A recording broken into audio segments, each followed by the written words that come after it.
Well, greetings. I am Tigress Sydney Acute McDaniel, your host of the Ethical Gatekeeper Evolve Weekly.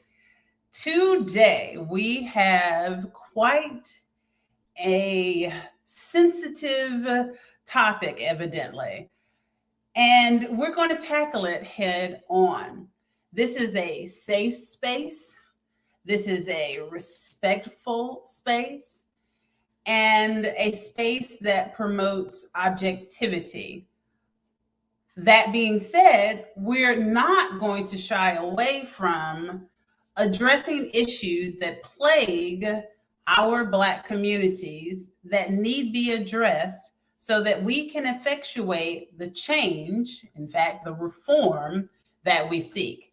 If we're not willing to have these sensitive topic discussions or these uncomfortable discussions, we will remain stagnated. And I assert that that is part of our impediment to the change and reform that we seek is that we are our own worst enemy and we have engaged conduct that we believe is harmless because we don't have ill intent, and yet it still promotes counterproductivity and a net zero change for reform. And I've explained net zero to you once before, but we'll do it very simply once more before we get into the details of this discussion. Net zero is effectually this: you take 2 steps forward in progress, and then you take a subsequent 3 steps backward, or 2 steps backward, literally, for net zero. So 2 steps forward, you're +2. But if you take 2 steps backward, then you're right back where you started, no better off, nothing productive effectuated. And in fact, it creates disillusionment within Black communities. It's worse yet in the second case scenario that I gave, where the change is not only net zero, but it is a negative number. And with change, some of you are familiar with, calculus and all the things, applied math. So when you're looking at the delta symbol, right, and you're talking about change, you can literally have negative change. And that's not what we want. You're basically in the hole as it relates to the productivity and the transformation that we seek. So let's go ahead and get into it. Let's see. Initially, what I want to do, I'm going to share my screen here in a second. But first, because I want to show this, I want to show the thumbnail. Okay. So let's go to that. We've got quite a bit. We're going to, I believe we can tackle this in an hour and a half. So give me 1 second here. Let me share my screen.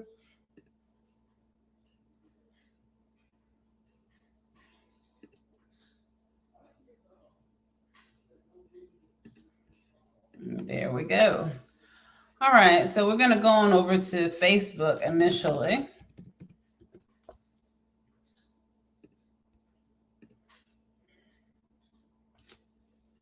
Okay. All right, and we're going to head to events. And of course, the topic of our discussion specifically is the Black devaluation of advanced education, spite versus plight. Spite degrees is what I'm actually referring to. Spite degrees is a term that evidently was coined by individuals who were referenced in an Essence article. And we'll go to that Essence article before we begin the disclaimer here. And this was something that I found in my research on this topic. And I was not familiar with the term, but the term is befitting considering the dynamic that relates thereto. This was published by Jasmine Browley, hopefully I'm pronouncing that correctly, in May of 2023. Okay. And spite degrees,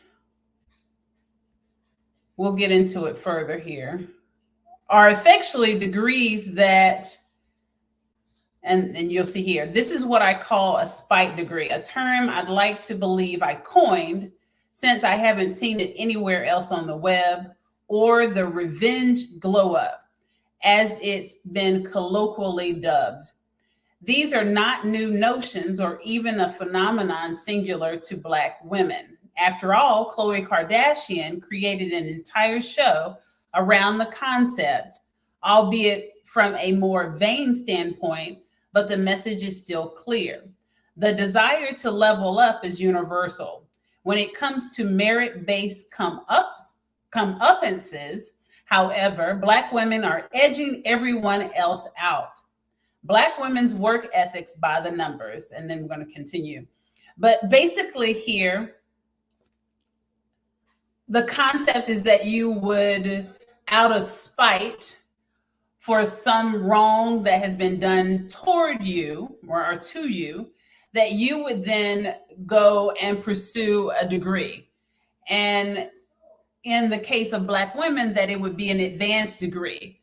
And thereby you would win by coming up, but also by out-educating individuals, your peers, if you will, okay? All right, so we're gonna go back over to Facebook first, and I'm gonna read the disclaimer that I put out so that it is very clear my intention for referencing the young ladies that I will be referencing in this broadcast. All right. This discussion is long overdue. Brought to you in the thrust of objectivity, thorough and honest survey, and solution-driven strategization. I do not condone infighting, defamation, scare tactics, gradation, sexism, racism, general prejudice, unlawfulness, nor any other untoward conduct. Whereas I myself may or may not agree with the views of those who I may cite in my discussion, the overarching goal is understanding what's at issue, identifying what aspects need change, a meeting of the minds, which may not be able to be achieved, and steps to implement the change we seek. If you are invited to share your perspective, we ask that you review these rules of general professional conduct and abide by the same. All perspectives are generally welcome unless it deviates significantly from our core trust. As a scientist and approaching these topics through such lens and that of a lawyer and economist and person subject to intersectionality myself, it is assertedly imperative to survey all perspectives to most adequately strategize solutions.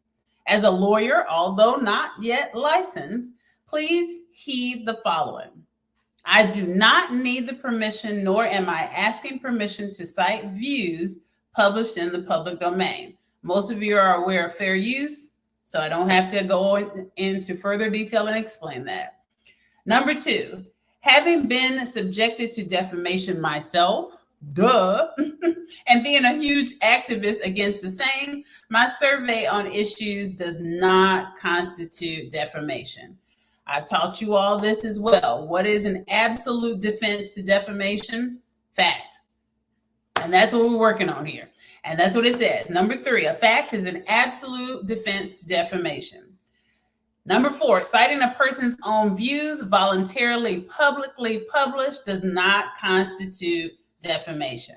Number 5, legal education and the law on the books are arguably the most vital tools required to effect the reform we seek.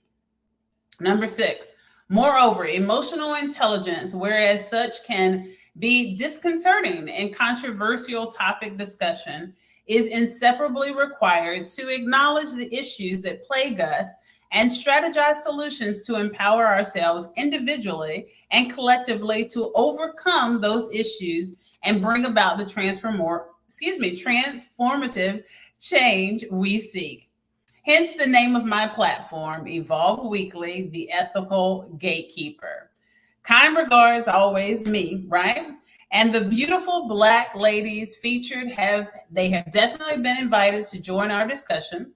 One has declined, and I'll go into a bit of detail in that regard. And I was still awaiting responses from the others, but they have not responded.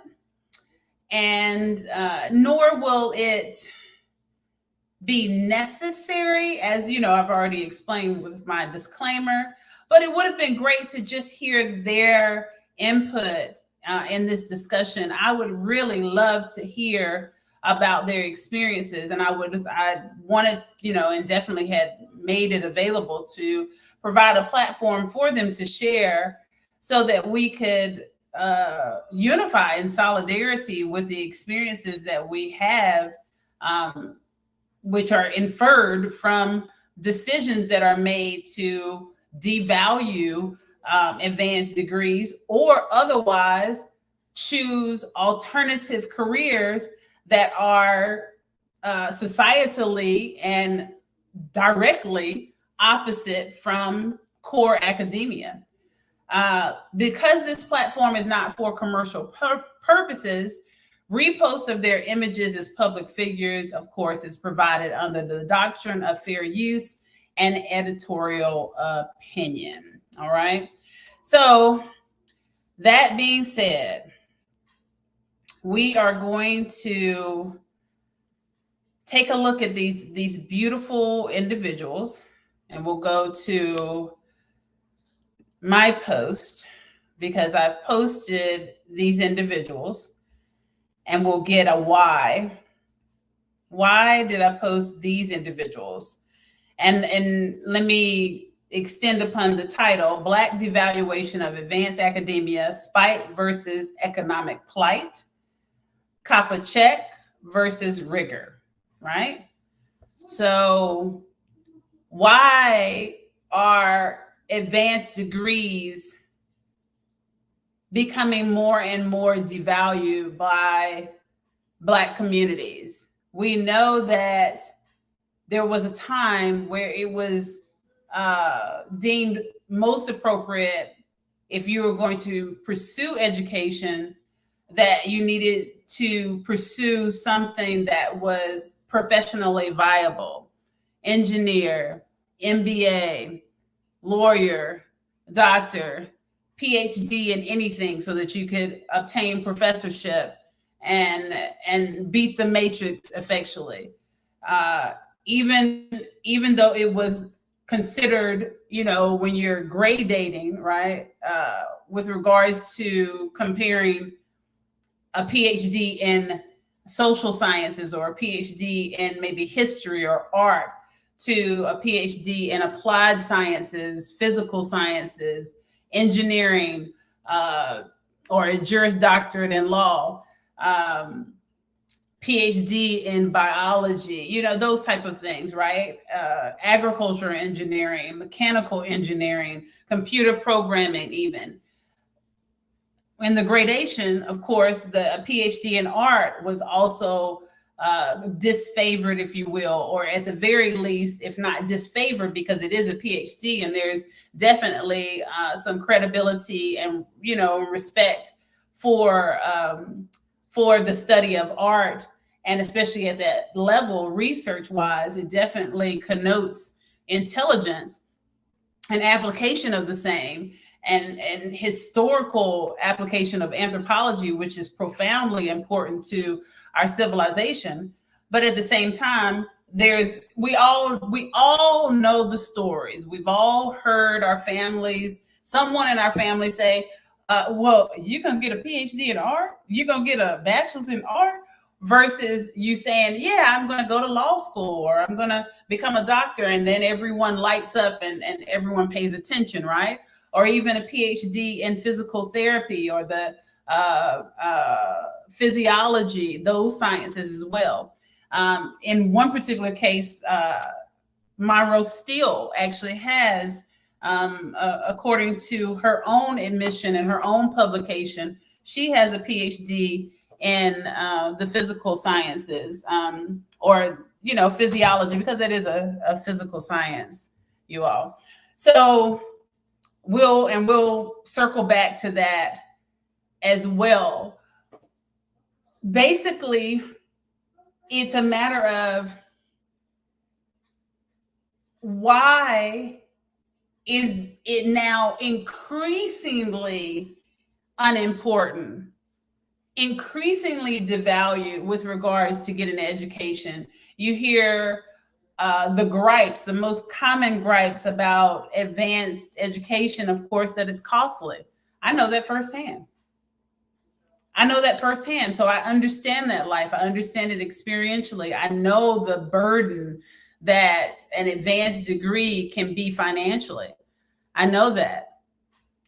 To be honest, even your bachelor's degree, your initial 4-year degree it's a great sacrifice as well.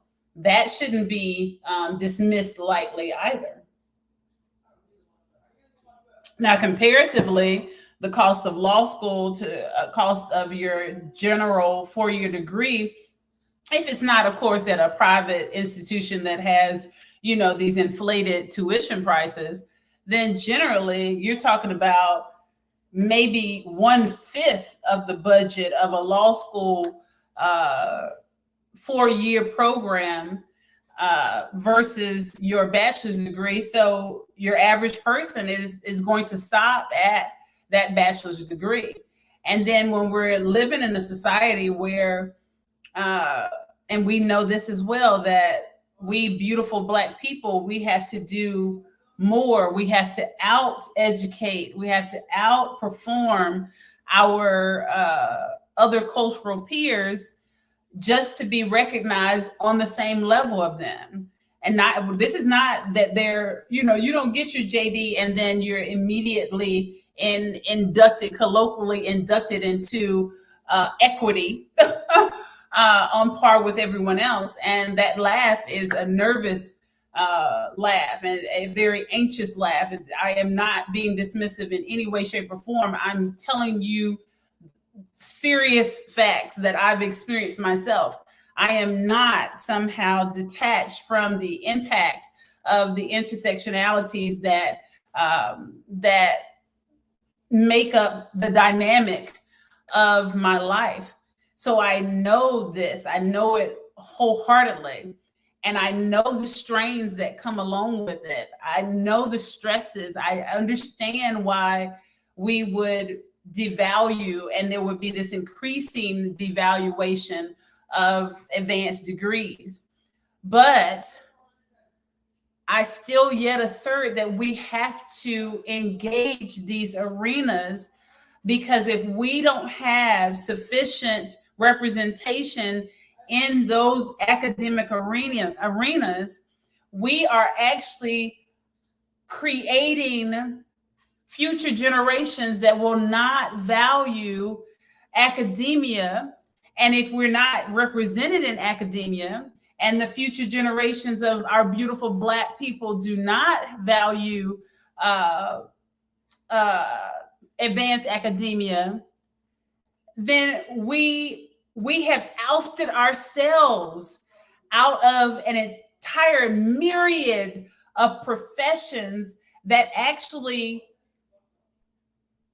are inseparably tied to everything we need. We're not talking about getting your degree just so that you can actually rub elbows and and with the elite, and be able to buy a yacht and buy a nice house and all these things. We're talking about, if we don't have a valuation for even as it relates to vocational education for those very specific high level skilled professions like plumbing, electrician, because those require apprenticeship, and anything worth no, I want to retract that. Any task, any skill that entails a fiduciary duty. You all have heard me mention fiduciary duty before many times. So a fiduciary duty, in simple terms, means that the person who has this fiduciary duty has been placed in this arena of responsibility because the nature of the work that they do directly impacts human safety, public safety, and well-being, right? And so the law then comes in and says, okay, well, this fiduciary duty is we trust, we expect, in fact, the trust is, I think, maybe too loose of a term because it connotes subjectivity. So fiduciary duty says, no, we expect that because you have trained in this specific area, that we can rely upon you to perform this electrician or this electrical work, this electrical installation, this electrical repair, this plumbing work, this engineering work, this medical doctor, this surgery, this representation, legal representation of a client. We expect that because you have trained and you have embraced the rigor and met and satisfied all requirements for the degree and licensure and certification for your particular profession, that we can rely upon you to do the job right. And right to the extent that public health and human safety will be a high standard that you will hold and abide in highest regard. Okay? So these areas of life, this even entails individuals who are in the culinary arts, the very basal aspects of culinary arts. When you're talking about food and nutrition, when you're talking about health and sanitation as well. And there's a lot of us we are literally rolling back our interest in these specialized professional skill areas, most of which require an advanced academic degree, or at the very least, your initial bachelor's or associate's degree. They entail work and sacrifice and a tuition and a process by which you must meet certain requirements. And a lot of us beautiful Black people, too many of us, are opting out of it for quick money through social media. Now, and I'm going to retract in one regard, or I'm actually going to be objectively fair with regards to, I am also in the social media space. I am also a digital creator.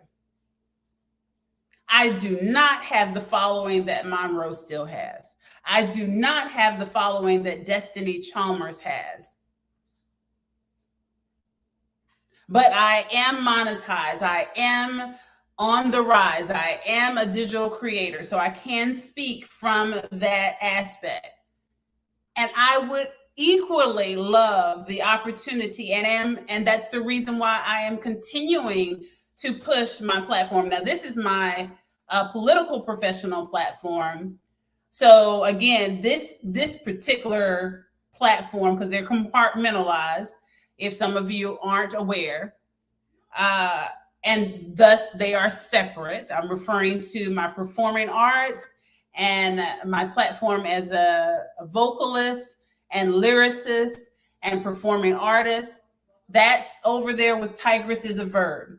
And they're compartmentalized for legal reasons, they're compartmentalized for business reasons as well.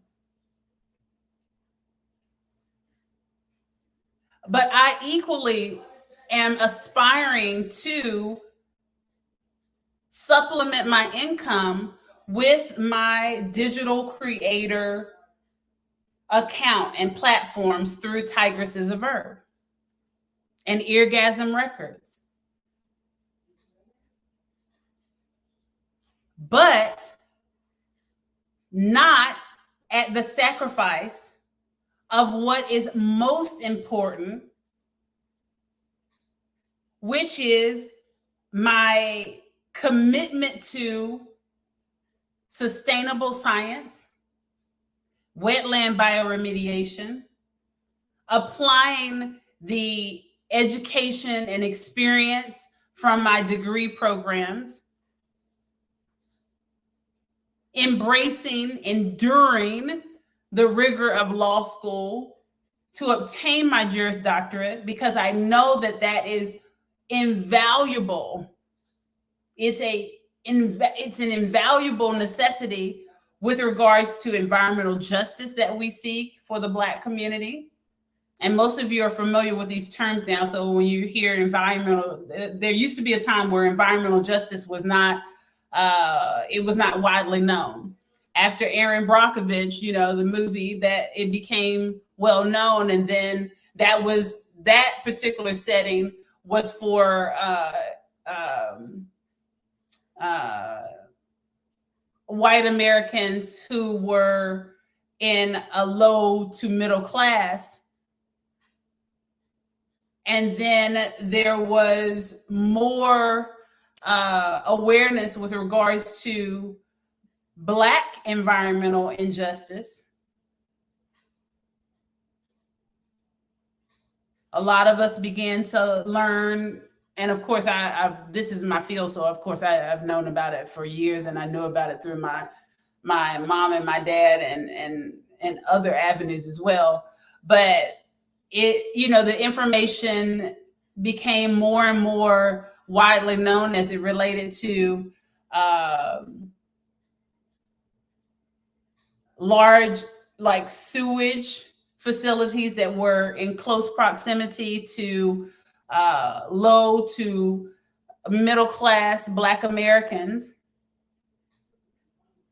low income Black Americans, low income BIPOC people, right? And so I knew, and throughout this journey, that was always the plan, to effectually learn these academic and professional languages, and not only learn these languages, but also obtain the licensure and certifications that were necessary for me to actually make a change in this field. Yes, it is beautiful when a digital creator can use their platform to advocate for change. But we must understand that that advocacy stops at advocacy. I love me some Cardi B. I love the way that she pulled herself up from, what society considered the very bottom, or a career as an exotic dancer that was frowned upon. And she made a life for herself, and I applaud her for that. I stand 10 toes down in solidarity with beautiful Black women where you get it how you live it. I get it. But, and especially Cardi B, because she has used her platform, honey. She has used her platform so much more than so many artists that could do it. And the irony is there are so many more artists that are deemed more respectable, as women. And you would not, by societal terms, you would not expect Cardi B to be a willing political advocate. And front and center, like, I'm going to use my platform. I see that my platform has this powerful influence, and I'm not going to waste it. I'm going to employ it. And that is amazing. And I would love to see Monroe still do that. I don't know everything she's doing. And again, I've given them opportunity to join me and share what they're doing and give us insight into their lives. She's Dr. Steele. That's who she is, Dr. Monroe Steele. Destiny Chalmers, to the best of my knowledge, she actually has a degree. I believe it's a bachelor's of science in biology. I'm not sure if she was interested in becoming a nurse or a physician. But again, I did also reach out to her and give her an opportunity to speak on this platform. I really wanted to hear from them. Maybe after they watch this, they'll realize that there was absolutely no untoward intent. Now, Destiny did not reach back out to me. Monroe Steele did. Dr. Monroe Steele did reach back out to me, but she was very skeptical, very evasive and defensive. And admittedly, because there's so much divide, I talk about the divide that plagues Black Americans. I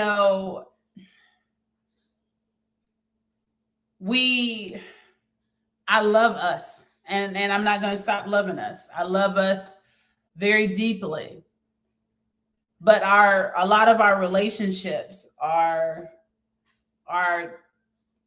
they're compromised. And I'll say this, I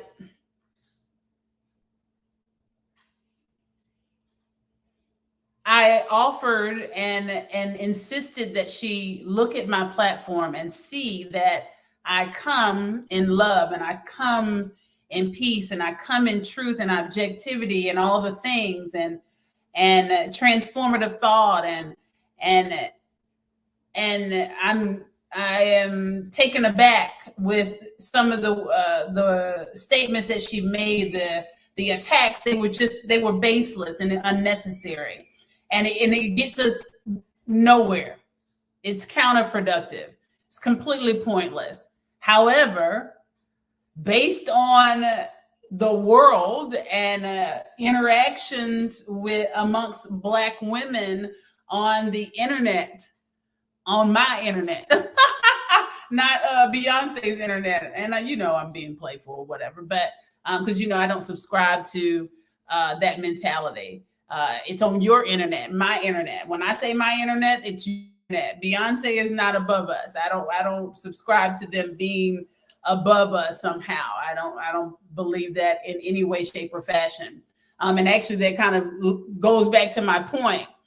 Even with Beyonce's status, I know that she's advocated for Black equity. We have some specifics like small business grants that she had through her Be Good or Bay Good foundation. But then what? So we go back to exactly what I was referring to. You can be a wonderful advocate, an amazing advocate, But Beyonce can't go in a courtroom and litigate a case for injuries, class action injuries stemming from environmental injustice.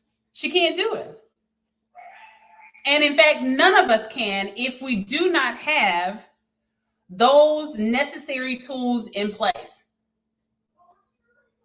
You can't do it. That is against the law. You cannot. There are certain things that you just can't do, period, because it requires an advanced degree. It requires a license. And I hope that you're understanding where I'm coming from.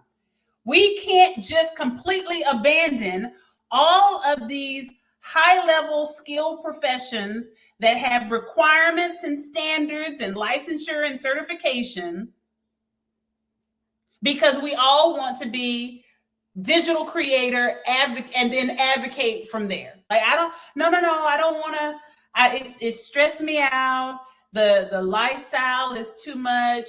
I want to enjoy my life, and you deserve to. You absolutely deserve to, and I'm giving arguments that have often been shared with me when asking beautiful Black men and women why they did not continue into advanced academia. Why did they make a switch into the field of entertainment or marketing or a desk job in corporate America? Why not reach your fullest potential in that very specialized academic arena? Because we need you. If most of the lawyers, most of the licensed attorneys are white men, that's fact, period. The next in the lineup would be white women.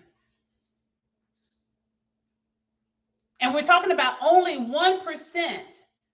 And I believe actually it's changed. I believe it's 2%, excuse me. It's about 4 million lawyers in the United States, but there are 331 million people here. And some of you will say, well, no, that doesn't, you're not talking about everybody, because not everybody's going to need a lawyer. Who are you talking to? Who are you talking to? Even children. Even children and adults will at some point need an attorney. And those children will eventually become the adults. So yeah, all 331 of them need an attorney. And very oftentimes an attorney will need an attorney to represent them as well.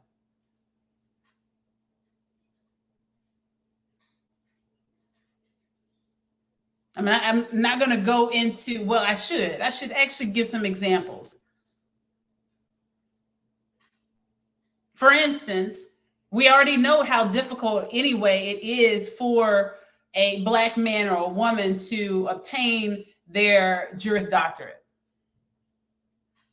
And we're talking about the environmental factors that would come into play.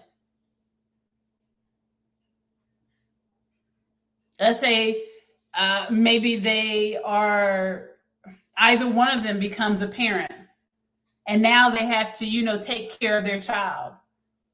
Let's say if the father is absent, the mother then becomes a single mother, and then she has to make sacrifices to take care of her child. And maybe she can go back to school, right? Maybe she does beat all the odds and push through, and that's what we need.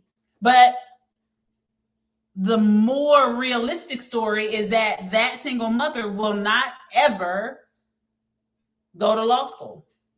There are many more single mothers who had to completely change lanes with regards to their goals, their academic goals,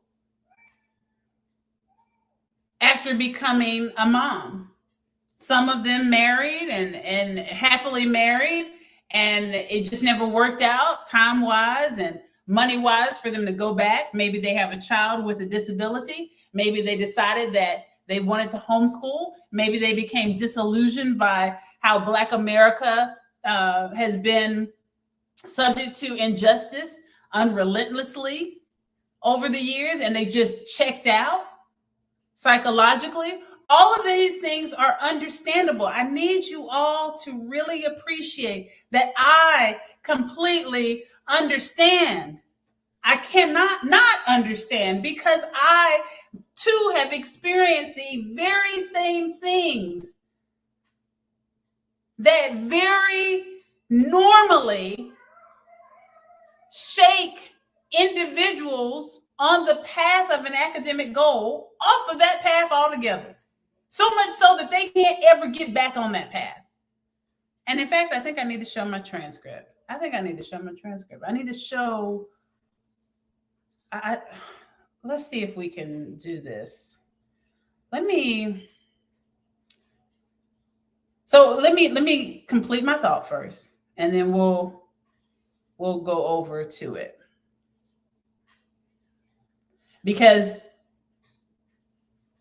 there's a very popular saying that, you see my glory, but you don't know my story, right? And I believe that this is what I really do. I believe, based on the statements that Dr. Monroe Steele made to me, we interacted. She responded to my DM on Instagram. And she ultimately blocked me. And I was like, what? I'm so confused. And I really hope that she watches this and then she sees that everybody that knows me directly knows that. Now, of course, you're not going to know me. You're not supposed to know me. We can't know everybody. But we can't be shutting out everybody. We can't talk a good game and say that we are black, and yeah, you're my sis, and yeah, solidarity, and yeah, queen, and da-da-da-da-da. And then as soon as a black queen reaches out to you, you shut them out. We can't do that. Well, let me rephrase it. You can do it, but it will produce counterproductivity. Because at the end of the day, we can't effectuate the change that we want on our own. I can't do it on my own. And I'm queen, get her done. Honey, it's been said, if I can't get it done, it can't be done. Or if I can't strategize how to get it done, it can't be done. And there's some accuracy in that.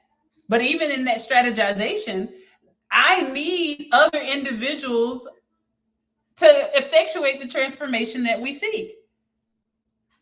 Here's the most literal way, and we'll go back to making sure that I complete my thought here. So here's Cardi B and here's Beyonce. These are powerhouses. They have grandiose influence. Let's throw one of my favorites in there, who I believe should have an honorary doctorate by now. Somebody needs to give it to her. That's Jennifer Lopez. Huge followings.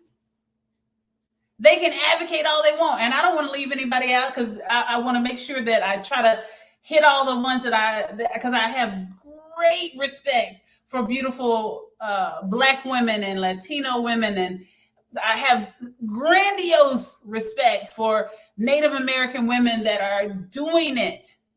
You hear me? Albeit in the entertainment industry, I'm very, very proud that they are using their platforms, because it would definitely be worse. I would not rock with these individuals so hard if they not ever use their platform for something other than entertainment purposes. I have a great, profound respect for them, because they do use their platform to advocate for social issues. And that's beautiful, because they don't have to do it. They can get away with not doing it and still have the following that they have. And I say this sometimes because it's the truth. Sometimes, Black America, I love you very much, but I say it all the time. Sometimes, y'all are you cheap dates. And I'm going to complete my thought. It's like with Starbucks. I know I told y'all about it like 5 years ago. I was like, y'all, you should not be supporting Starbucks. They have extremely racially prejudiced models. You should not. In addition to the environmental impact that they're making in a very negative way, the way that they move is not sustainable at all. It has increased pollution. It has increased coveting. It has increased over commercialization. It has increased this overconsumption paradigm that is plaguing and just inundated, the lives of so many on social media and off social media, because you can't help but to be impacted by that.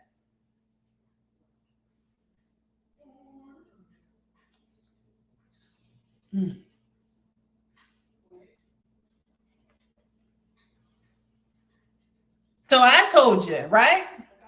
But I don't have a big platform, right? So nobody listens. We associate worth with the number of followers, right? So you're like, oh, we hear you and we know you're smart and all that kind of stuff. Yeah, she's an academic, but this is fun. So we want to do fun. But then George Floyd is murdered during the pandemic on public TV. Then everybody's like, oh no, I don't want to do this. And I don't, and you mean that Starbucks is supporting this and Starbucks is doing this and Starbucks supports keeping salaries for police officers the way they are. And that's the antithesis of the police refund. The police refund. The police reform, defunding the police advocacy that came about during that time. Their business model, their entire MO is opposite to the Black equity we seek. But when I told you, and when other individuals who didn't have a large platform told you, no, honey, you exaggerating. You're exaggerating. We want to have fun over here. Oh, it's no big deal. Right? But too many of us in the Black America are cheap dates, because now you have individuals who do have a big platform and they're saying, hey, look, it ain't looking good. We just went through this about 2 years ago with Starbucks, and everybody's like, oh yeah, we're 3 years ago, we're boycotting Starbucks because of the gentleman who was the Black man, remember, who was at the Starbucks just chilling, doing what everybody else does at Starbucks, or all other cultural peers do at Starbucks. They meet up with people, they wait and meet for them. And when they arrive, then they may have a meeting, confer, may chit chat, and then they leave. But he was there, and just his presence, he was accused of doing something wrong. Police were called. And everybody said, yeah, we're going to, when I say everybody, Black America was like, yeah, we're on board. We're ready. Yeah, we're going to boycott Starbucks. And then that fizzled out. All that fire, that resolve for change, that demand for change and reform, it fizzled out. Because a lot of y'all wanted some iced coffee. As if there weren't any other places to get iced coffee. As if there weren't a platform at that very moment for us to unify and create our own coffee chain, our mega coffee chain owned by Black America. And there's so many different ways that we can strategize this. There's so many ways that we can collectively do this. And I've put it out there through my platform, it was once before a nonprofit, but now for profit, the Above Ground Railroad Incorporated, where I propose these strategic plans to address the issues that plague Black America. We can do it. No. You don't want no. You don't know. You cool with Starbucks now. You don't, girl. That's over. That was like last year. We back on with Starbucks, and Starbucks. They made a black line. They made a line of cups to celebrate Black History Month. So we good now. Cheap date.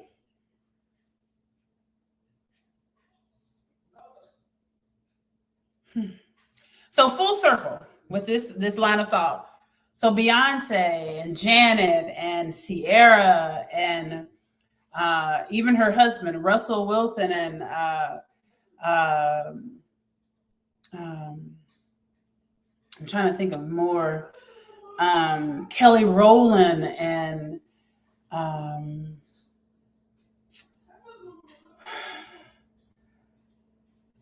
goodness, you get the point. The point is, a lot of them, oh, Kerry Washington, a lot of them have used their platform to advocate for Black equity. Beautiful Black women. Not just strong by the connotation of the trope, but really impressive, positively impressive women. We can't take that away from them. Anyone that would try to, it would be a foolish act. It wouldn't be something that you could easily prove because their track record speaks for itself. All of them wonderful advocates. None of them have a Juris Doctorate. None of them can go into the court and litigate. None of them are licensed to practice law. None of them can litigate the reform that we need in statutes from state to state. None of them can do it. Some of you say, well, they can pay for lawyers to do it. Well, they haven't done it. They haven't done it.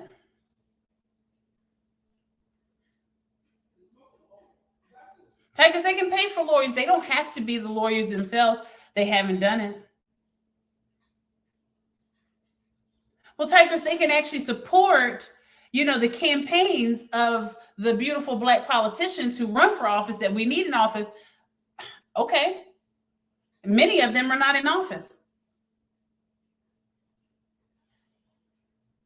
I'll speak to myself. None of them have come forward to support my campaign. None of them have come forward to support Lucille Puckett.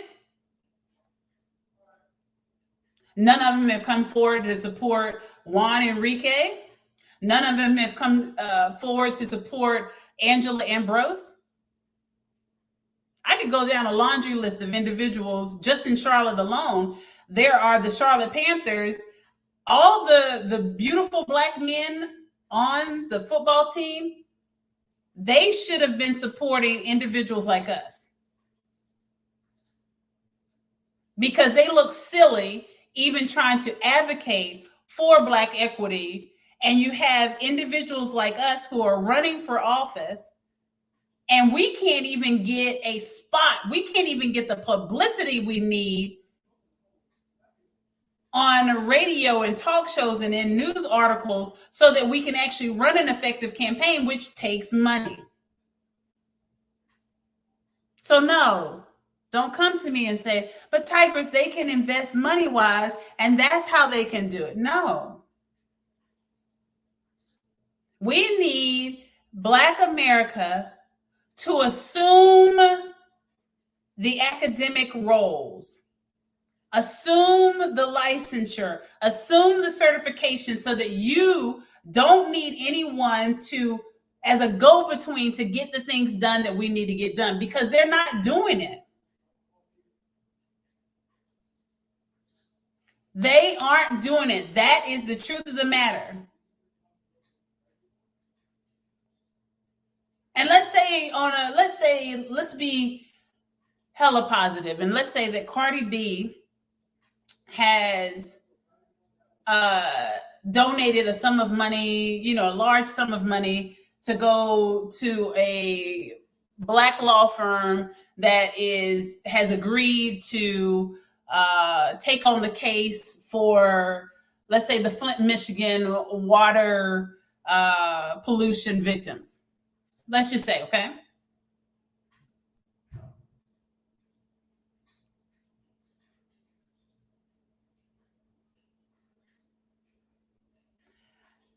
However, on the other side, our white peers, the white male licensed attorneys, they far outweigh us in political influence and judicial influence and attorney influence. So this person is going in there. They've got the backing money wise. But because that judge is already bought by the good old boy system over here, we still can't be as effective. But what if we as a people decidedly said, no, we're going to join hands? How many of us want to be lawyers? How many of us because you don't want, I'm not suggesting that anybody get into a field that you just feel like, I don't feel like I can do that, Tigress. That's not my gift. However, for a lot of people, that is their gift. And they've always even wanted to be a lawyer, but just never pursued it because of all the different factors that are involved and the disillusionment that comes along with it nowadays because of devaluation and the fear of having to be a Black man or a Black woman, even if it's not like a physical fear, like they fear that, imminent personal harm, like there will be physical harm done to them if they go to a law school. Most people don't have that fear, even though that's a very real fear considering everything that Black Americans has experienced at the hand of white racists. That was more so a fear, a legitimate fear in the 1960s. You go to school as a Black woman you're admitted into this white institution, and on the way there are white racist students that are throwing rocks at you, or they are writing complaints to the administration telling them, I don't want to be in the same room with this woman. I don't want, and this woman is living on in our dorms. I don't want her here. And then they use their influence and conspire, complicity and complacency to get that person ousted. And I have shown many of these. I'm not making up a scenario. This is a very real. I've given scenarios all week long. I've been posting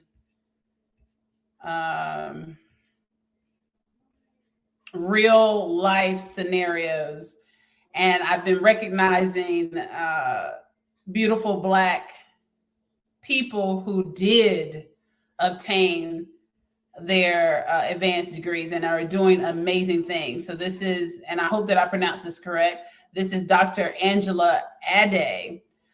She's got her JD and PhD. And then Dr. T. Anansi Wilson has his JD and PhD.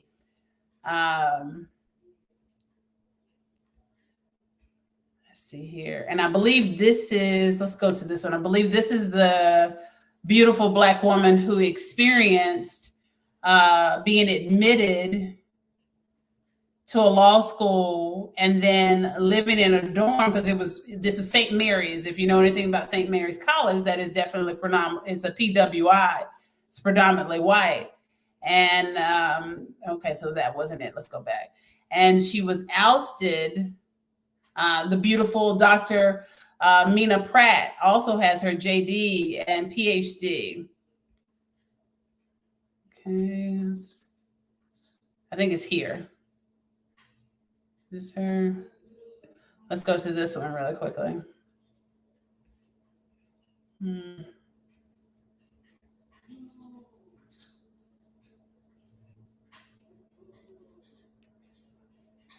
Hold on, I'm trying to see. No, hold on, because just give me 1 second. I believe this is it. Dr. Sadie T.M. Alexander. You saw that they quote her, I could and I would. Okay. I believe this is her. Let's make sure. She's the first woman to graduate from the law school.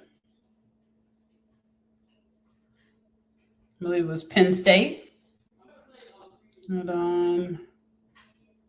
She knocked down doors of race and gender that would not willingly open, paving the way for future generations while affecting far-reaching changes in both the public and private sectors across various institutions in academia, economics, and civil rights.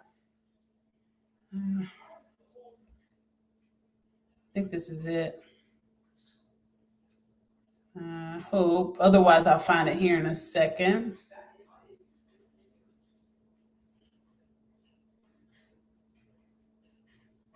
You see this? Now, again, this would have been a more realistic scenario, even though it's not far-fetched now. It's less likely to be so, overt, right? She wrote about her feelings of alienation in a clean sweep where she recounts being subjected to racial slurs or otherwise completely ignored by fellow students while getting lost trying to navigate campus. Is this the one?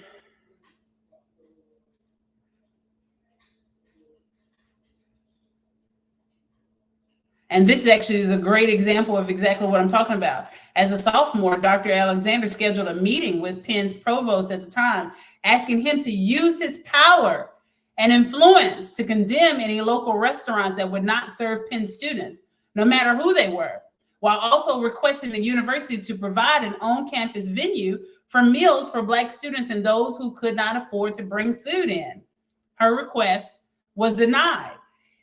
However, if we're assuming these roles in greater numbers, and we're doing so with this solidarity and the Black equity mindset, it's a no-brainer then for us to, I know that, I'm here. I know that he's Black, and I can go to him and I can, tell him, hey, this is what we're dealing with.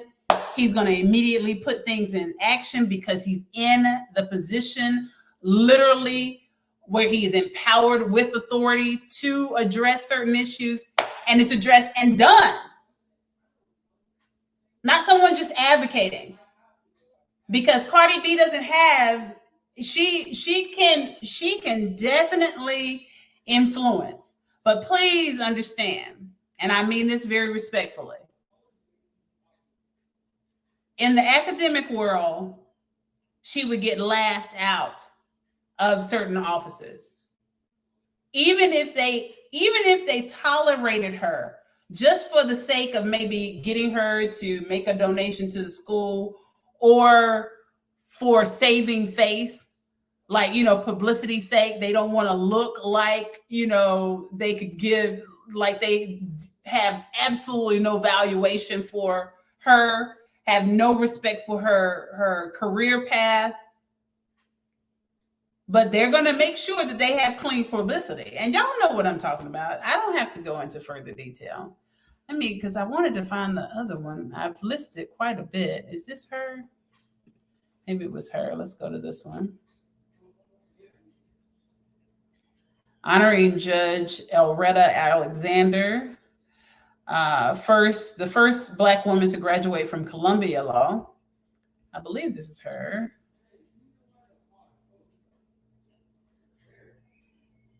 Let's see.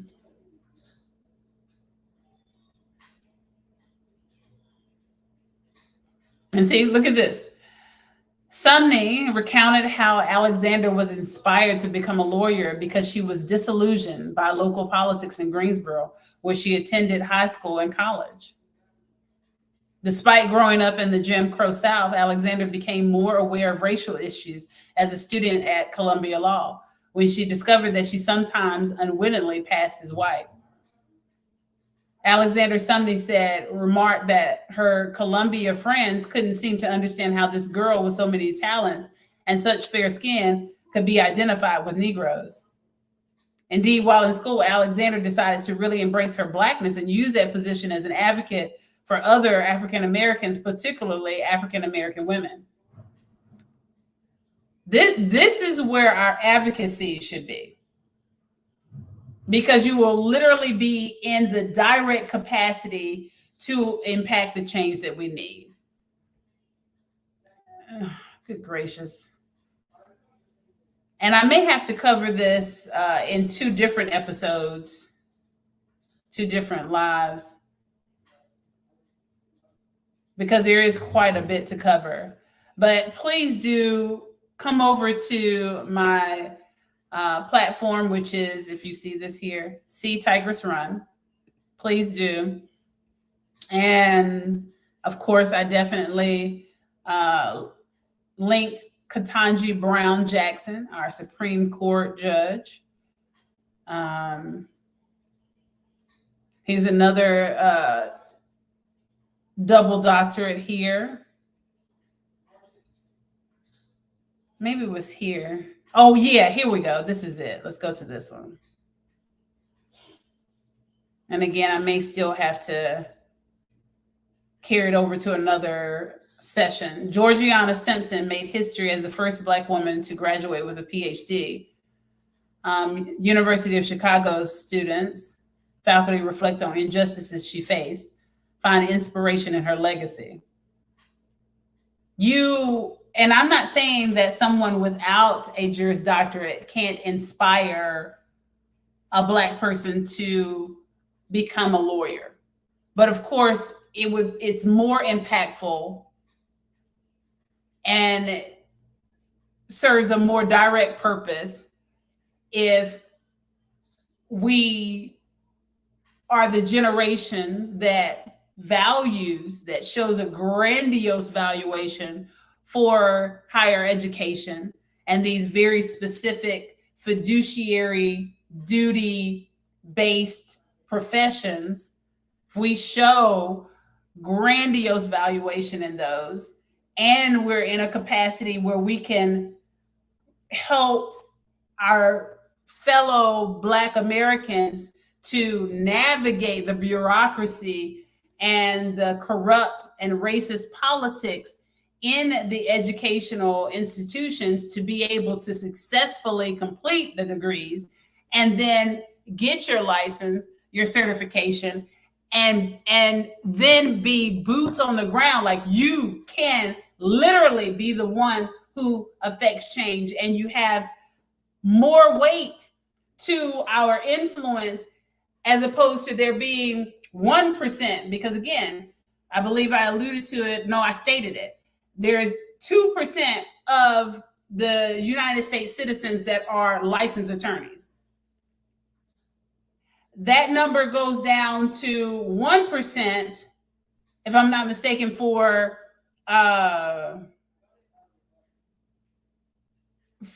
no, because I believe it's a 1/4%. Let's just see.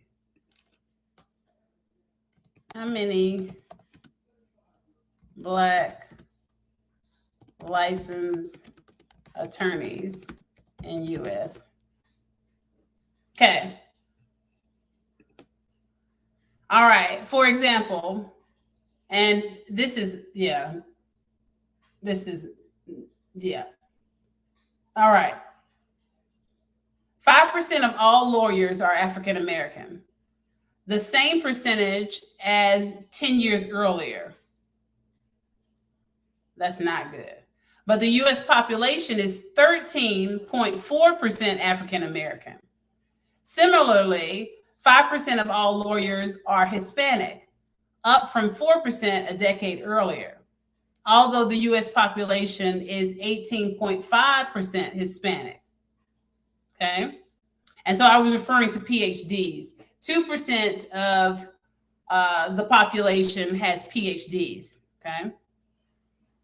And that's even worse, because remember, in order to become a lawyer, you must go to law school generally. That's the most straightforward path to obtain your Juris Doctorate and then thereby be eligible to sit for a bar exam, a state bar exam, and then become licensed. So then, based on these stats, your teacher, your law professor, is very likely going to be what? Caucasian.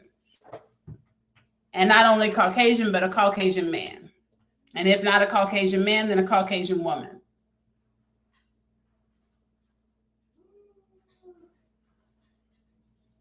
So we don't have the representation. We don't have sufficient representation in these fiduciary duty based professions. We don't have it. And we need it. We don't have sufficient representation in the legislature.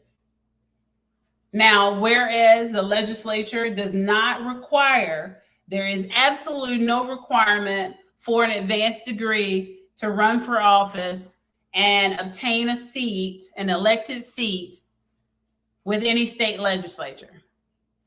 But too many Black Americans are disillusioned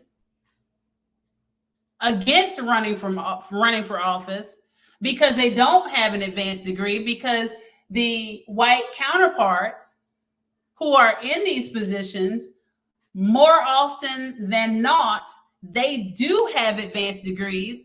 Most of them have Juris Doctorates, and thus have a full understanding of the legislative process, because that is inherently a legal tool.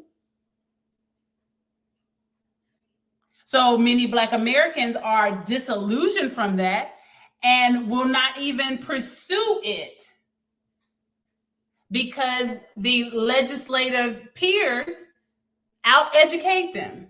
They're qualified. They have fiduciary duty. But we can change that.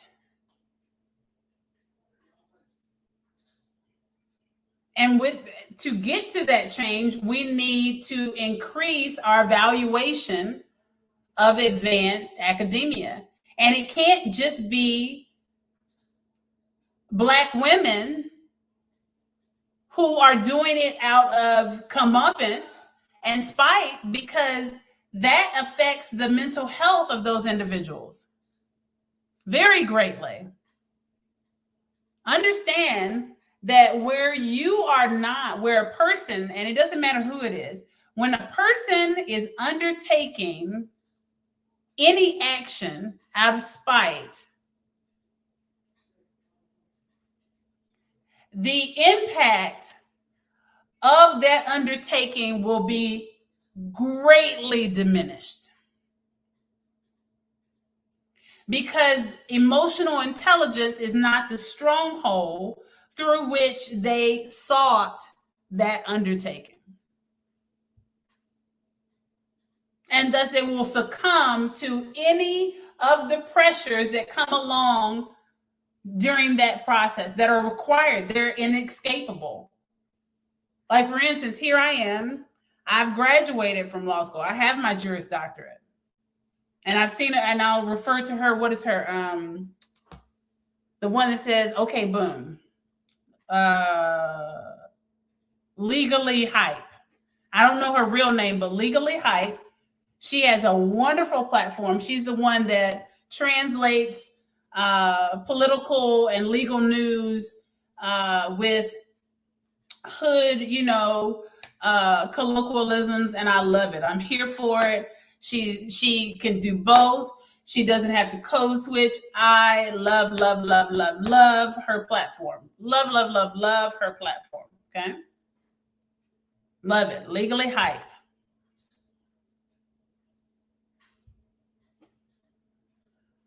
But she has recently, and again, please understand, I'm not sharing this information to denigrate, to take away from her efficacy, to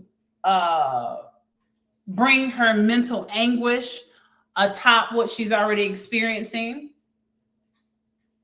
I'm bringing awareness so that we know what everyone is experiencing. And you do know these things because she shared it herself. But I'm not repeating it to bring shame upon her. I'm repeating it to let you know that in this process, there's still more rigor. And if we don't have someone, if we're just if we're pursuing a Juris Doctorate just so we can say it out of to spite him, he dumped me. So I'm going to get me a law degree and show him that I am of value. And then you haven't done it for the right reasons. And then you eventually, because there's no emotional intelligence in doing something out of spite, that's just the truth. Don't shoot the messenger because that's just truth. That's factual. Anything you do out of spite is not going to be, it's not going to have a sound basis. And you're going to succumb to the pressures in one way or the other because you can't, as you know, as playful, like the movie Legally Blonde, that effectually was a spite degree, right? She got the degree because her boyfriend dumped her and she wanted to show that she could do it. But what did she have to do during that process? She had great pressures that she nearly succumbed to. She was sexually harassed by her boss. Now imagine that's a white woman experiencing those things. Imagine the things that we Black people experience along this path. And that was before she could even, like, she wasn't even a second year in law school. Second year law student. So what I'm getting at is that Legally Hype, she has shared with everyone. And I was following because I sent her messages of encouragement because we graduated around the same time. We're both registered with the California Bar Association. Very, very proud of her. And she went ahead and she sat for the most immediate bar. I could not. My graduation was the day of the first bar exam, which would have been July 26th. And then I later learned, because of the nature of my program, I need to law clerkship. So I'm taking care of that as well. But basically, she sat for that exam. And what that means is she took the exam. And I waited in anticipation, hopeful, excited anticipation that she passed. And that's not always going to be the case. And she didn't pass. I kept waiting for it. I knew the results were out. And she didn't really, like publicly say I didn't pass, but it was like, okay, unless I missed it. And it's very likely, it's possible that I could have missed it. And maybe she did it on a live or something like that. But I didn't see it in her Instagram feed. That's where I primarily follow her, and on TikTok. So I began to send, to meditate on her behalf and send up prayers so that if she, was going to sit for it again. And she did. She then expressed how much she has been trying to advocate on behalf of her brother, who's been wrongfully incarcerated for quite some time. And here's a great example. This is my point. This is the point that I'm making, that I'm trying to drive home to you all. Okay.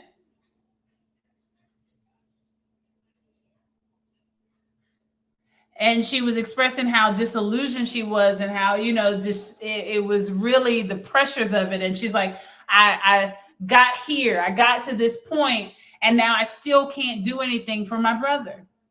Because she can't, not until she's licensed. She can do, their family, there's some things she can do. He's an adult. She can't represent him. Not without that license. Not without passing that bar exam. And then recently she was in a car accident, and I prayed again for her well-being, and I continue to lift up in prayer. I am believing that she is going to pass the next exam. She is going to obtain her license. Do you hear me? I am in her corner 1,000,000,000%. But understand that if she had pursued this only for the purpose of a spite tirade and out of anger for her brother being incarcerated, she's not going to make it.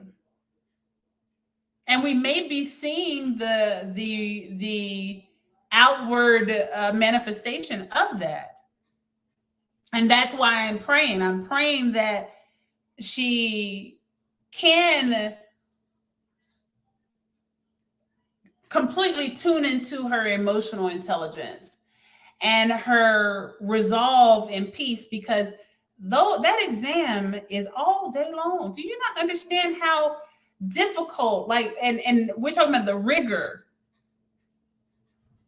of number one, our final exams in law school are rigorous all day long, 4-hour exams, 8-hour exams, 10. I had one based during the pandemic. You don't get out of your exams, had to take them remotely. And I had a proctor watching me via video remotely for an exam for nearly 10 hours for the day. That I had to sit in front of a computer. I had very rigid time slots for my breaks, for my lunch, for my everything rigid. Your average person, if you are in it out of spite, you're not going to be able to stay focused to be able to succeed in that environment.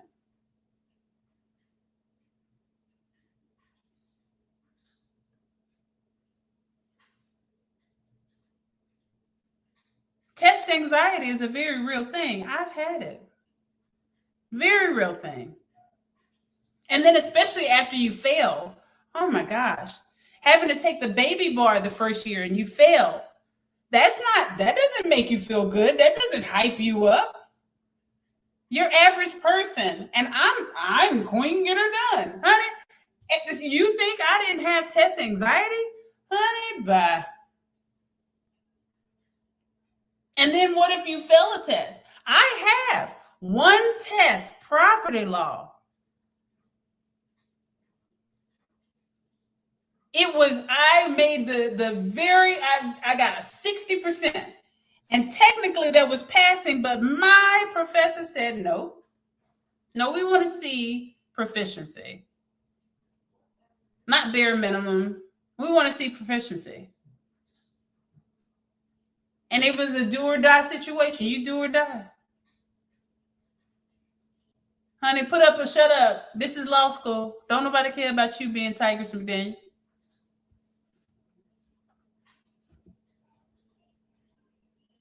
And I know we're getting to 8:30. I'm going to have to wrap it up, but we're going to continue on this some more. But now you have to be understanding what I'm saying.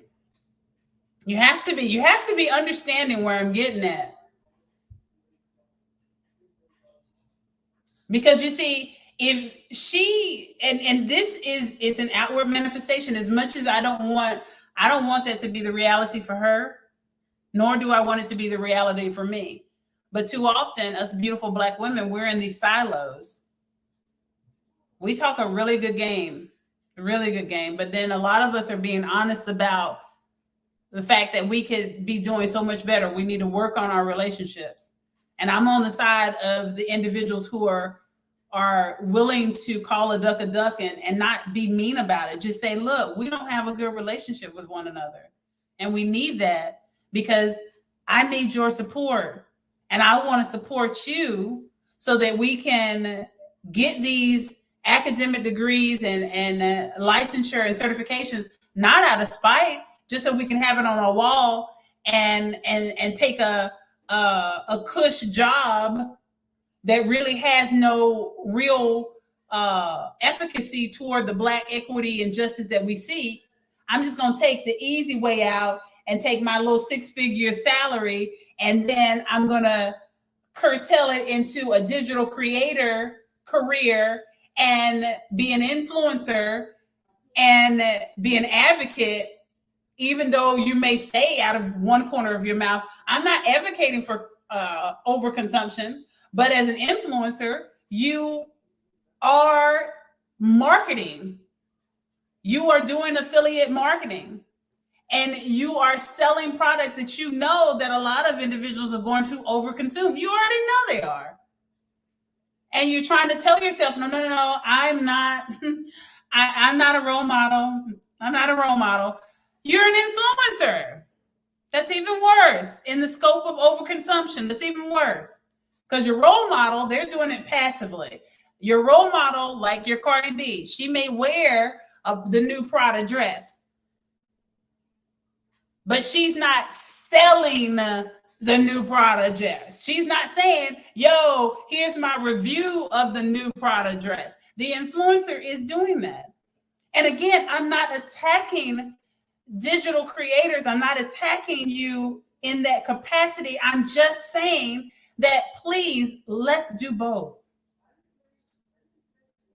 Let's do both, because we need us in those positions with the fiduciary duty so that we can not only support one another, because remember, so we already established, I'm going to keep using this as an example because it's a great example. And I'm going to get to here. I can also curtail it very quickly, and I'll end with this, and then I'll end with this and quickly segue to Georgiana Simpson, and then completely close, and you'll see how it all makes sense. We're talking about a JD and a MD, okay? What do we complain about the most in the legal system? That it is not fair, right? It's inequitable for Black people. Okay, so then how do we make it equitable? You cannot, and you I'm very certain you see the smirk on my face. The smirk on my face is it is a fullness of thought. All the different answers that would come if we were in a live session and people were here and they were speaking up, and you hear beautiful Black people with different, because we're not monolithic. So you hear everyone's input, right?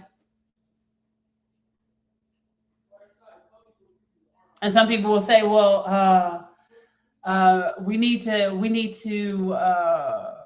like I said, we need to get the celebrities to donate money so that to Black law firms so that they can litigate for our justice. I just explained to you how that's not going to be the most effective. You can have a very amazing Black lawyer. I'm not licensed yet. I'm an amazing Black lawyer. And they put a gatekeeper on me. White woman tears. You've seen my lives about it. They conspired and they did that stuff like the truest players, truest corrupt players in the game that ever did it.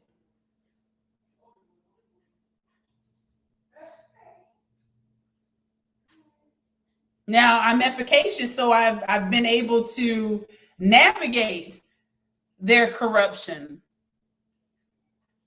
Some would say very effectively.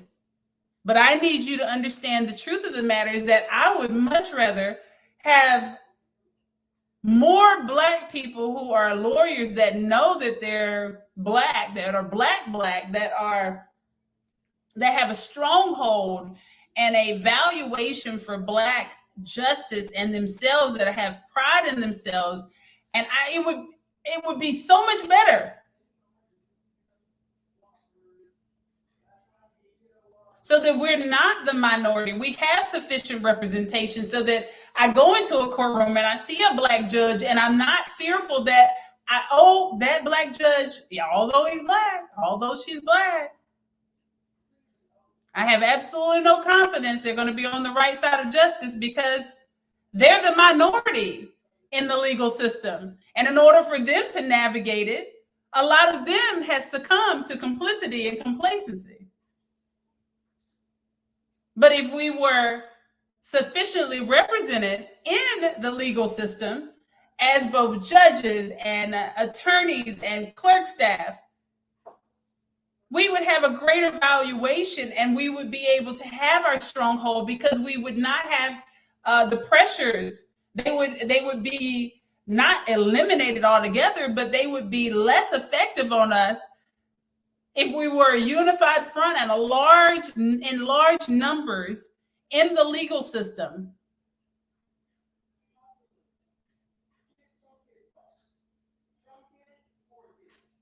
We're leaving the weight of Black equity on the shoulders of few people, few Black Americans in the field. Look at the stresses that attorney, hold on.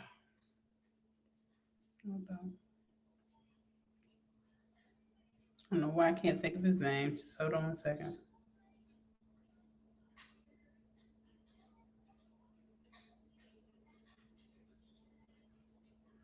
Look at the stresses that attorney Ben Crump has to face. He has to walk around with an entourage of security. Why do you think that's the case? That shouldn't be the case if we had sufficient representation in the legal field. If we had more numbers of individuals in the legal field, more numbers of us in the police department, and who were on the right side of justice. Do you see, we are in such few numbers in these fiduciary professions that we quickly become prey to the racist predators that wield their influence corruptly against them and say, oh, I know you got in this because you thought you were going to do some good for the hoods. Oh, little nigga, let me show you what it's really about. You going to step and fetch whether you want to or not.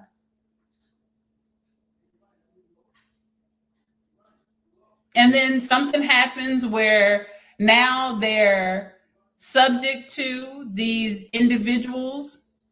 I'm using kind terms right now. These corrupt white racist counterparts and that are in these arenas, these fiduciary arenas. And now they effectually become their bitch. I said it.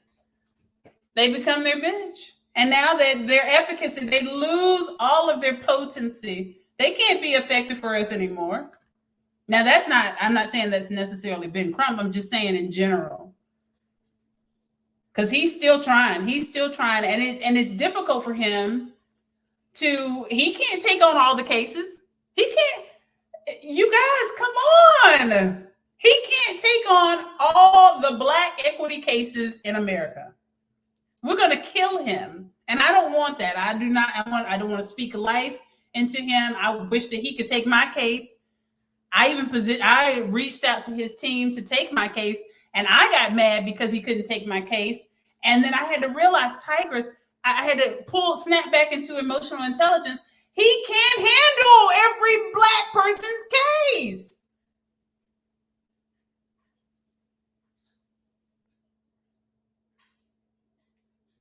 We need more Black attorneys. Period. Similarly, Black medical doctors. What do we say about the medical field? What do we say about westernized medicine, right? It is unfair for Black people, right? The inequities in the level of care we receive, the inequities in the representation. And it holds true the same way with the Juris Doctorate for law school. So over here, we go to medical school. What are the teachers going to look like in medical school? They're going to look like African American women and men? No, not by numbers, not by greater numbers. No, absolutely not. What are the patients going to look like? There have been whole studies done in psychology and social sciences and justice and reform and education.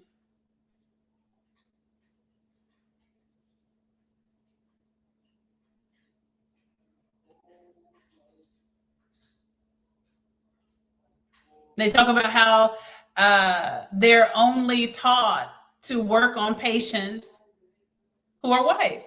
The books only show patients who are white. The books only refer to the white demographics, the physiological greater likelihood of certain medical presentation in white patients.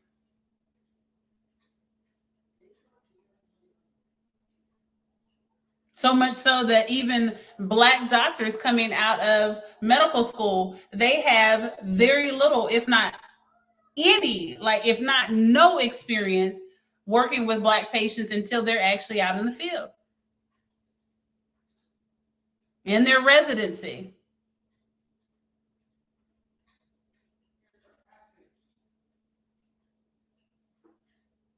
And just like with the Juris Doctorate, or like in the example of Ben Crump, Ben Crump can't represent us all.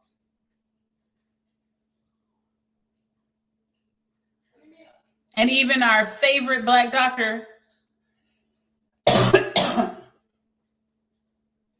they can't care for us all. We're working them to death, literally working them to death.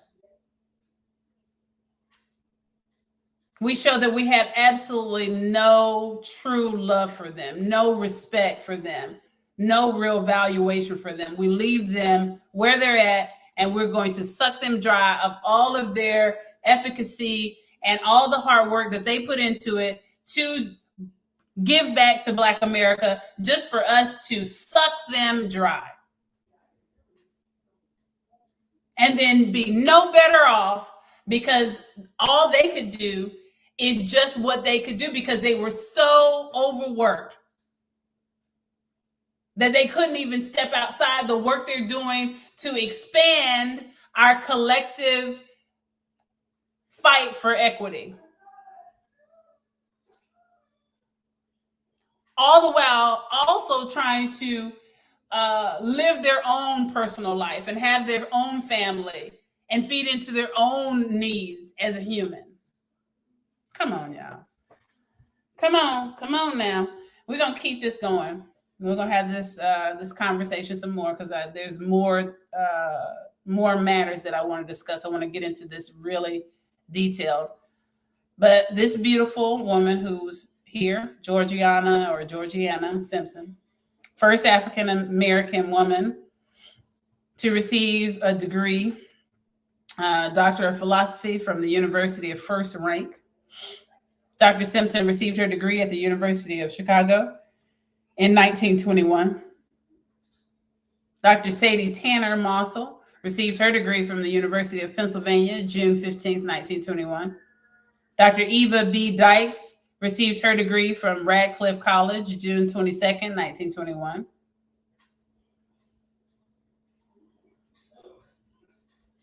I'm going to go here. Facing racism. Simpson was born in Washington, D.C. She began teaching at about age 20 and became interested in German language and culture after working with German immigrant children in her hometown. Decades into her teaching career, Simpson came to the University of Chicago to study German language and literature, as well as French. She also took courses in Latin, Greek, and mathematics. She elected to live in Green Hall, then a woman's dormitory, which led to protests from several Southern white women who lived there. They asked the renowned social reformer and then secretary to Marianne Talbot, who held the position of Dean of Women, to force Simpson out. These are just fellow students who shouldn't have any power and wouldn't have had any power. Now, of course, we're talking about a different time frame, but we can actually superimpose this situation to present day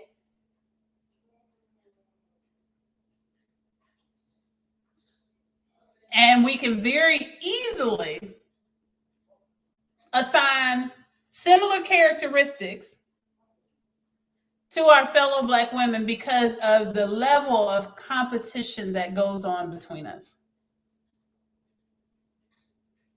In dormitories and outside and for the attention of men and for the attention in general as influencers, as digital creators.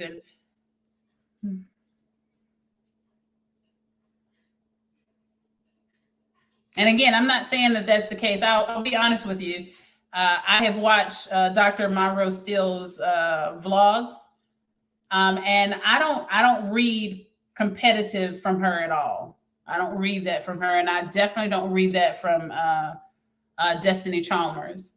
But there are lots of Black influencers who do behave that way, and so we can actually use this as a scenario. So you would have, let's say Dr. Monroe Steele had continued along her path as a PhD in, I believe she said physical therapy. I'm not mistaken. I'm not looking at it right at this moment. Okay. And I noticed in her vlogs, she is very deliberate with regards to her diet, very deliberate with her health and her fitness. Beautiful woman, beautiful physique, beautiful. Okay. So here she is. Let's superimpose this and then we'll close this out. There she is. She's in her dorm. Okay.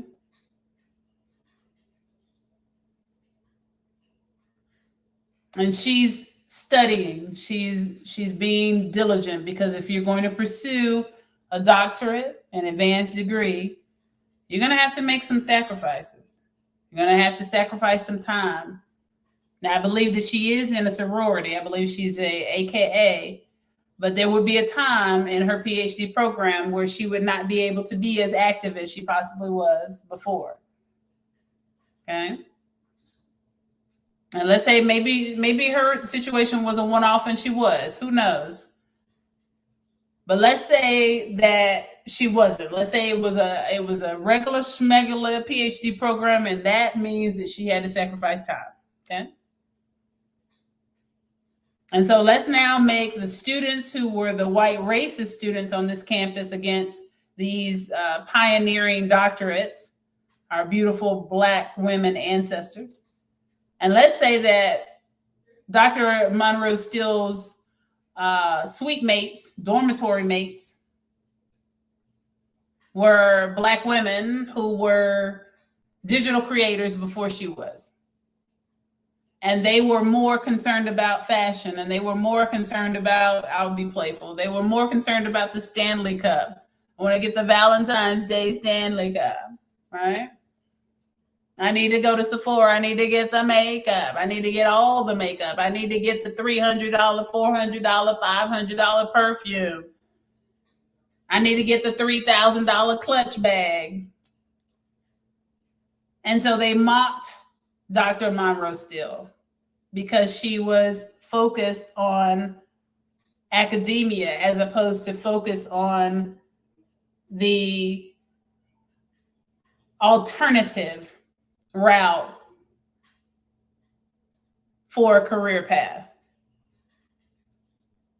And I'm not shaming. I am showing that we have got to get our priorities back in place. We have to. And it's okay if we come together and decide, okay, hey, everybody raise your hand if you want to be a lawyer. Okay, so this is law, this is the law group. How many of y'all want to be a medical doctor? Yo, we got you. So now we're all together, and you go through everybody go through the list. How many want to be an electrician? You, okay, got it. You, plumber, boom, boom, boom. Okay, we got a plan. Now we know who wants to go which path.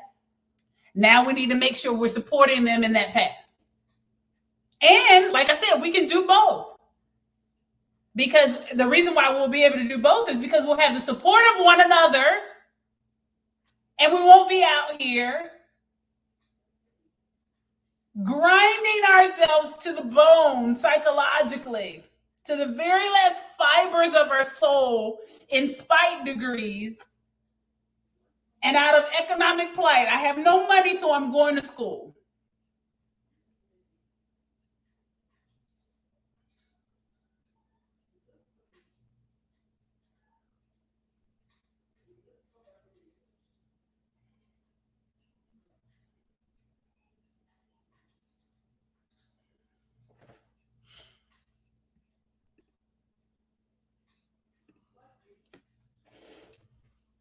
I have no money, so I'm going to school. My boyfriend broke up with me. I'll show him. I'll go to school. Doing it for the wrong reasons, you will not be able to sustain and handle the pressures of the rigor that is required to actually go from degree to practicing in your field. Because there are more steps. There's always more steps. There's steps to licensure. Even as a scientist, all the accolades and things that I've done as a scientist, I still don't qualify yet to, like, there are steps in order for me to become a licensed sustainability scientist. And if I'm already tired, because spite is very, we can equate that with being tired. You tired, you fed up. So you're gonna go to school. If you're already tired, more steps in the process, you're gonna succumb to being tired.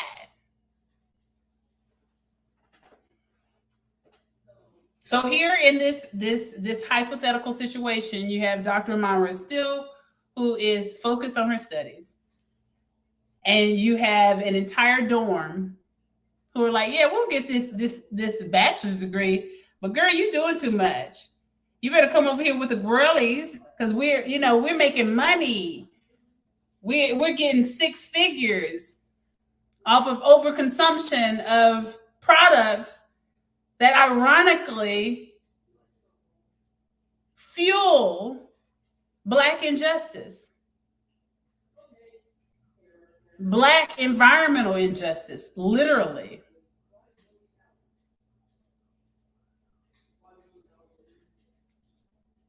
Literally.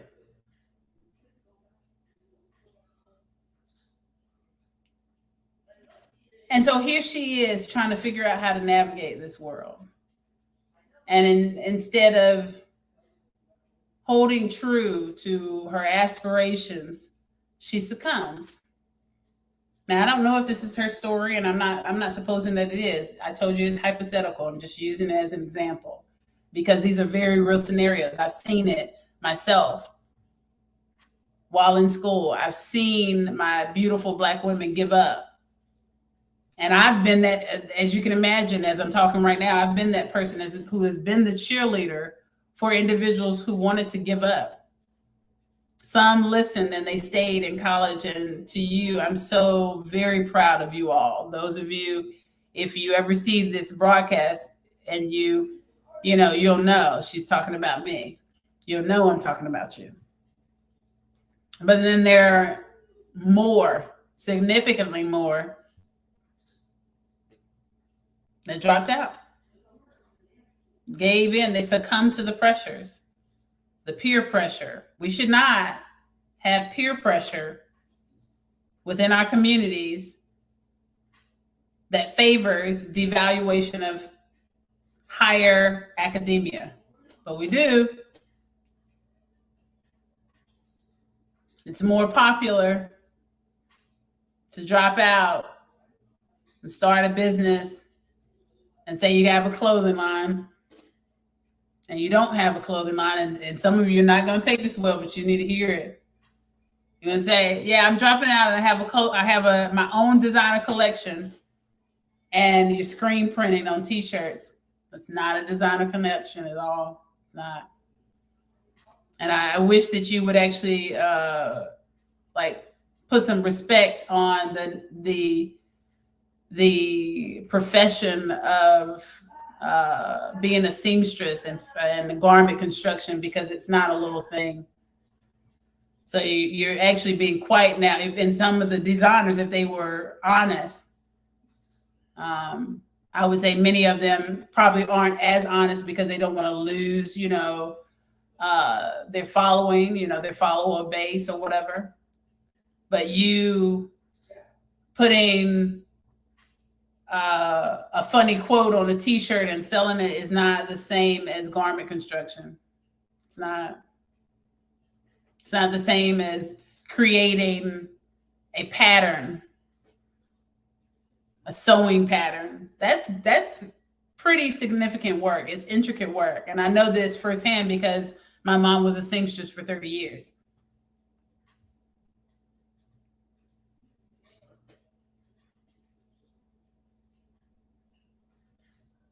What are we going to do in the future? You have the hypothetical Dr. Myra Steele, who has now said, I don't know, should I continue on this path? Because I'm going to be alone. And that's a very real thought process for African American women like myself. Now with my JD and PhD, ABD and TOED, and having a master's in economics, I'm unrivaled. And I'm not saying that to boast. I'm saying that because I'm alone. Effectually, there's about I did the Google search the other day because I was curious. There have been many conversations that I've been having with my family and friends about this. And I did a Google search. Google search was for Black women with a JD and a PhD.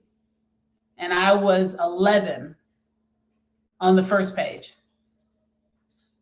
In that search, I came up 11th in a Google search, which is going to, by default, search my most immediate region, which is the United States, but also takes into account the world, because the search generated like 298,000 results.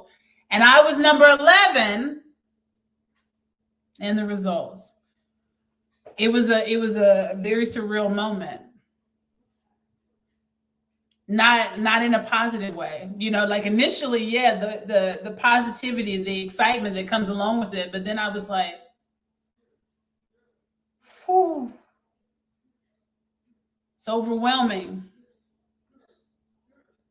What will the expectations be of me?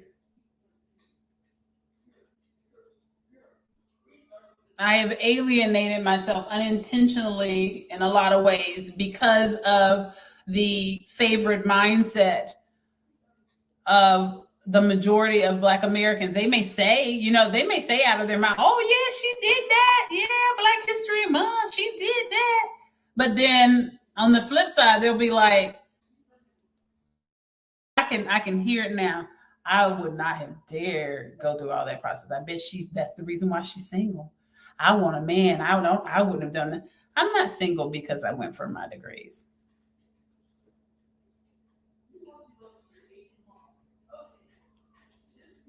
I'm not single because of my degrees.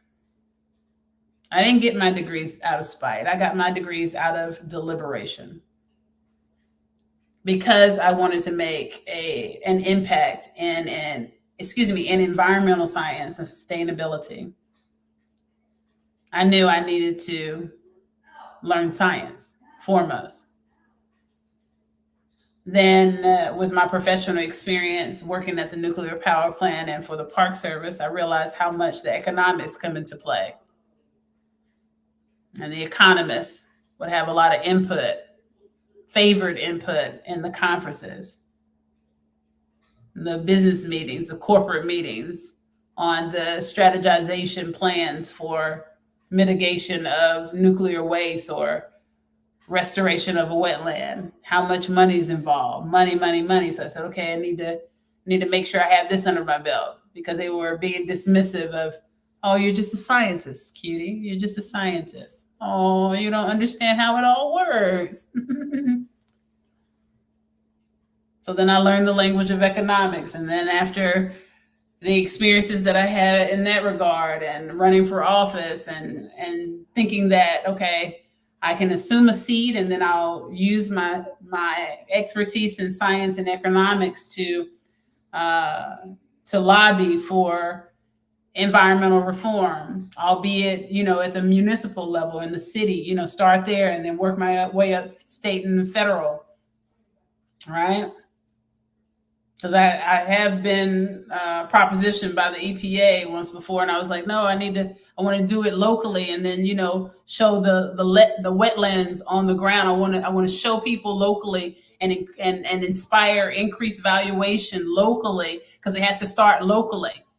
Some of you know that my dissertation is on public valuation of naturally occurring wetlands. So then I said, okay, well then nobody's really listening to me. I need what? I need to be able to speak the language of law. And that was the intent from the beginning, to become an environmental lawyer. So my path was deliberate, nothing out of spite. It was deliberate. It was a plan of action that I put in place, and I did it.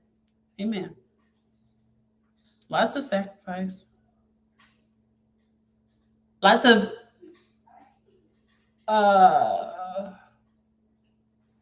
solitude, but not solitude romantically. I've had a very full romantic life.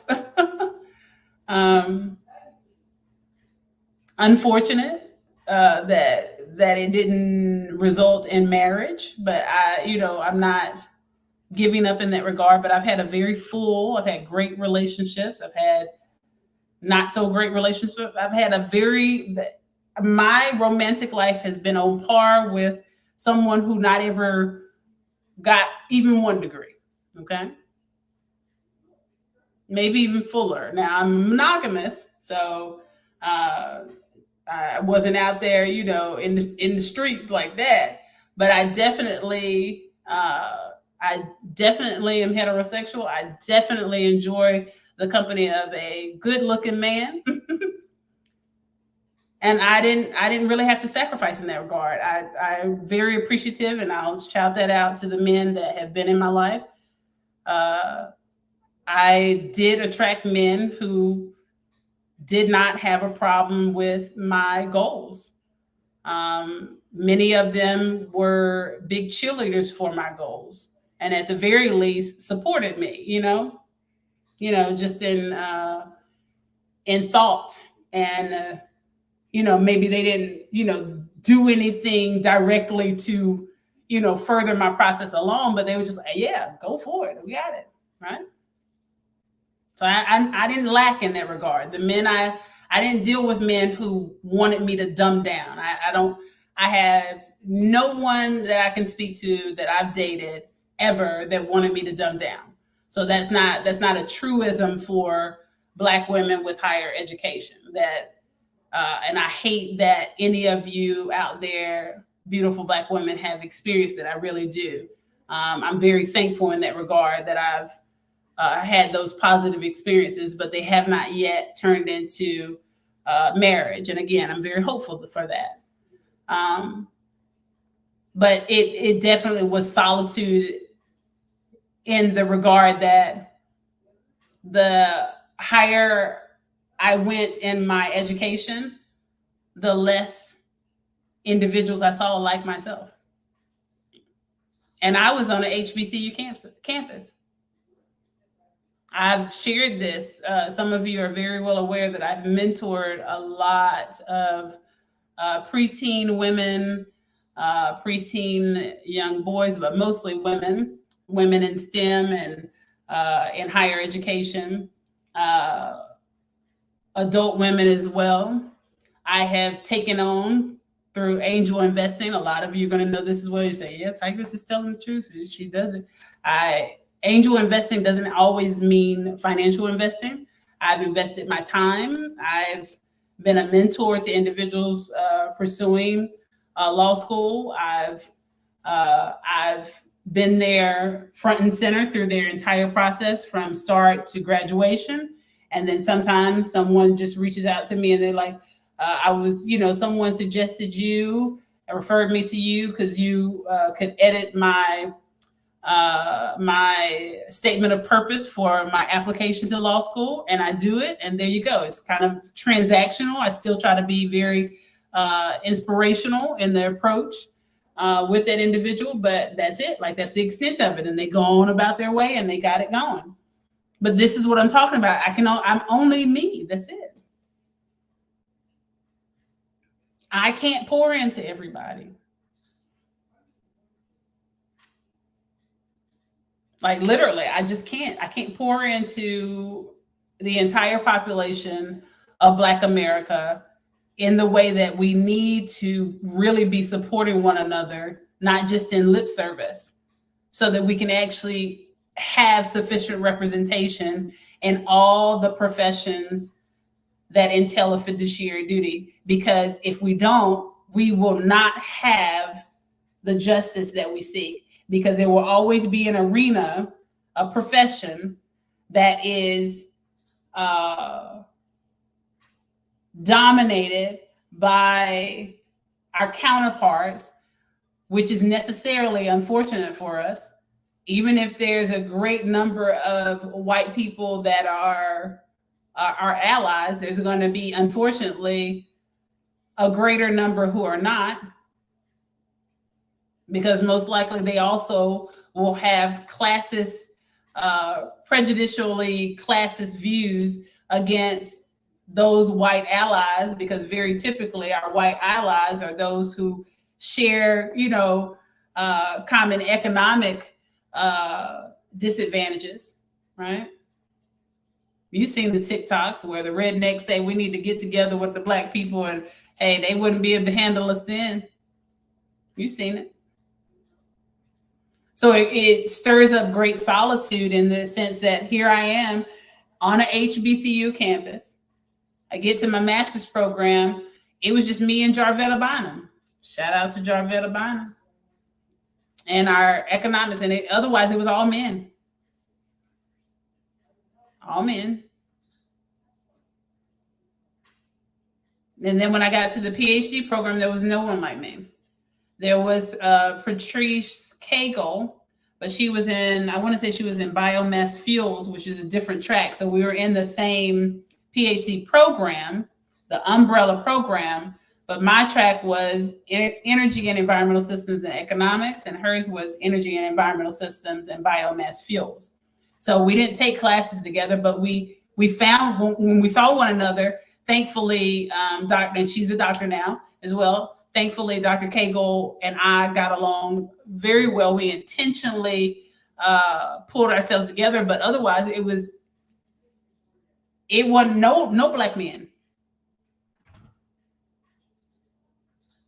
And minimally, if it was a Black man, so there was definitely, it was mostly Middle Eastern or Caucasian men in our programs. And the Black men, they did not see themselves as Black. They were African immigrants or Afro-Latino immigrants, because they had some that were in the atmospheric science with regards to Dominican Republic and Puerto Rico, and studying the hurricanes and how to control the intensity of those. Do you get what I'm talking about? I'm about to end. We're going to end, and then we'll revisit this. I don't know if it will. Well, I guess we should. We'll just continue on this. I'll push back the next discussion so that we can continue on this one. I hope that you're understanding what I'm saying. It's very straightforward. And when I do become licensed, I'm not going to be able to represent everybody. I'm not.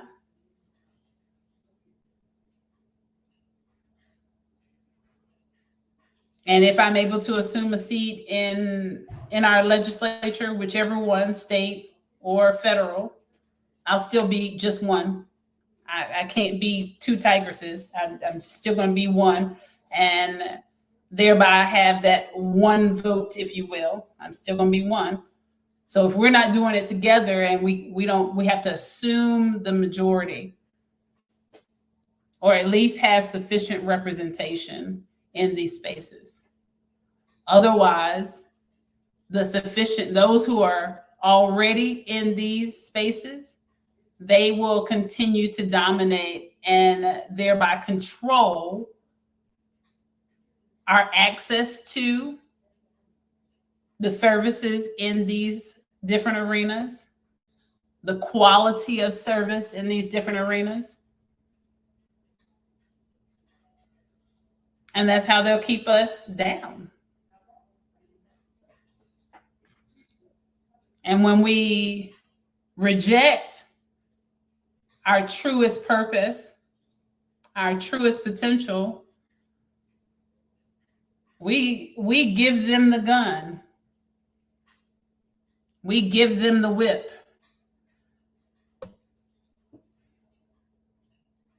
We give them the shackles.